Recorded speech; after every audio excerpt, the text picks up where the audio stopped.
Assalamualaikum warahmatullahi wabarakatuh. Hello everyone, Sampurasun.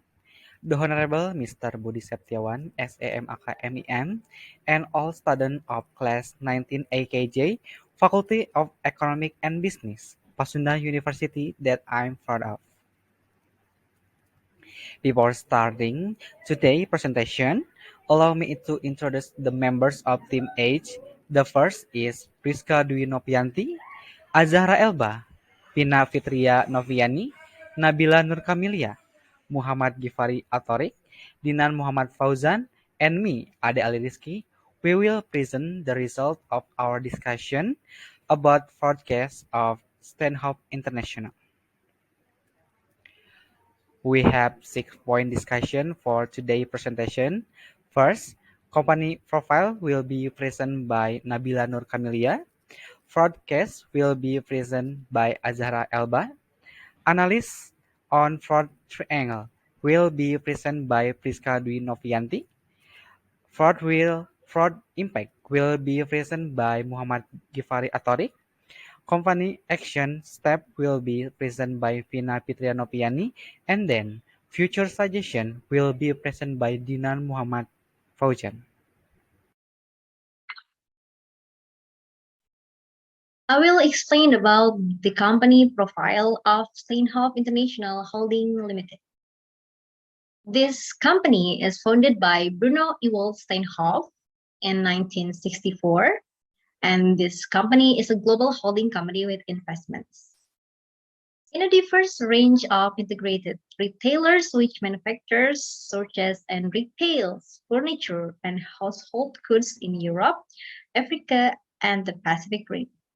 The company operates its business through the following segments: international retail operations, African retail operations, manufacturing, sourcing, and logistics of international operations. The international retail operations segments engage in retailing furniture, beds, homeware, and household products. The African retail operations segments operates as a retailer in furniture, household appliances, consumer electronic goods, home entertainment, office automation, and building supplies. These segments also retails motor vehicles and vehicle servicing parts. The manufacturing, sourcing, and logistics of international operations segment offers specialized distribution and warehousing services and manufactures and imports such household goods and related homeware.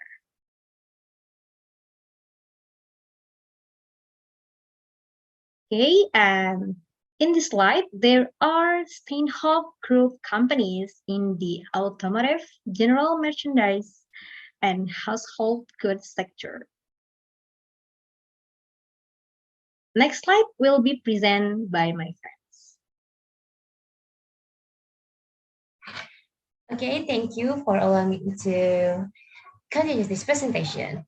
Okay, in this slide, we have broadcast Steinhoff International.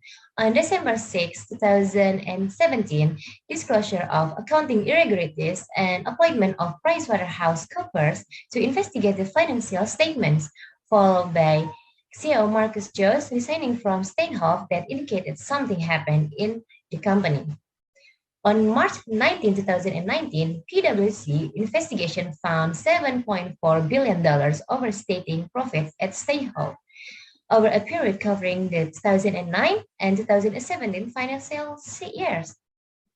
Irregular transactions are categorized as follows.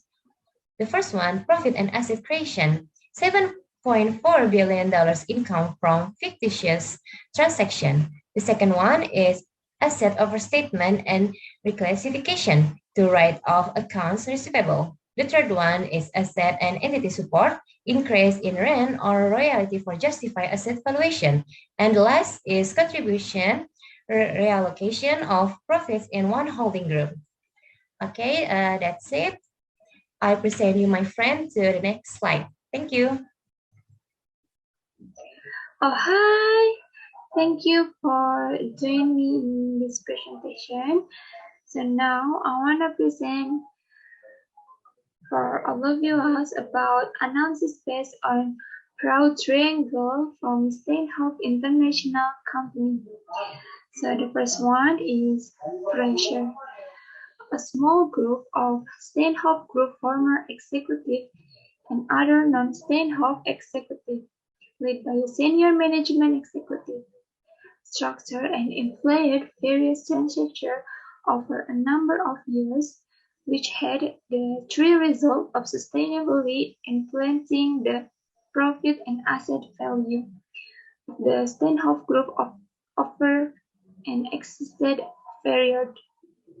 We show that there was pressure from the company chief of Proud. So the second is opportunity. The PwC examination discovered a pattern of communication in which the senior management executive instructs a small number of other Steinhoff executives to carry out this order, often with the support of a small number of Steinhoff Group employees.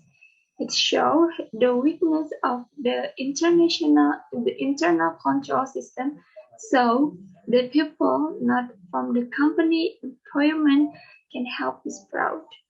So the next slide is, the third is rationalize. In this case, company executive pressure lower level employers to come proud.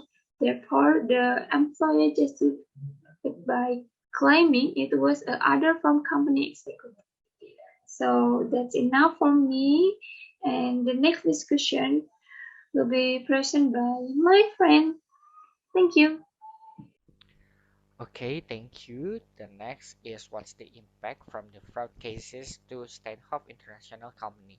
The first is the company lost 95% of its market value and the stock price is only $0.15 per share from the highest price of $6 per share.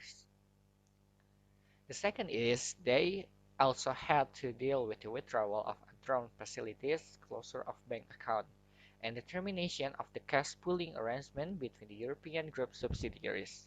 And the last is this incident resulted in liquidity constraint, and this constraint had a huge impact on the company, as the company started to sell its non-core businesses to gain liquidity, to sustain its operation, and to improve their look on the public eye by providing progress updates to the South African Parliament. That's all the impact. The next will be the company action step that will be presented by my friend. Hello guys, my name is Fitria Noviyani. Here I want to explain wondering about how does the company section to handle this case. Here there are 4 company section steps, and let's get to the first step. The first step is created position of chief and risk supervisor. That is, the chief compliance and risk supervisor will report normally to the board with a dual reporting line to the CEO and audit and risk committee. The second step is governance. The governance is the continuous reform and enhancement of all aspects of governance and control within the Steinhoff Group. The third step is accounting irregularities. Accounting irregularities is non-compliance with rule and regulation and misappropriation. The assessment of the inquiry, interpretation of the finding, and in response to this finding.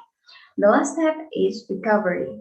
Recovery is process of recovery of losses incurred and the made separate by the group. That's all. Thank you.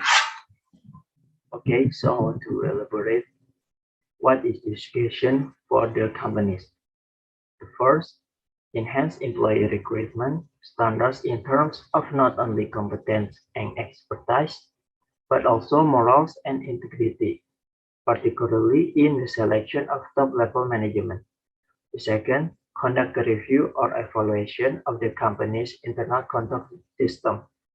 The last, accountability and transparency of all business process within the organization to allow monitoring by all parties so irregularities committed by the components can be recognized and sanctioned without compromise. And there is a quote from Stokes.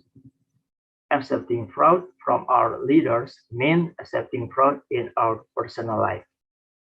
That's it for me, and I'm giving back to the moderators.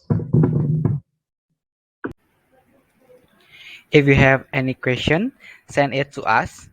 We hope you learn something new. Maybe that's all I can say. Sorry if there is material or discussion that is less pleasing. Terima kasih. Thank you. Hatur nuhun.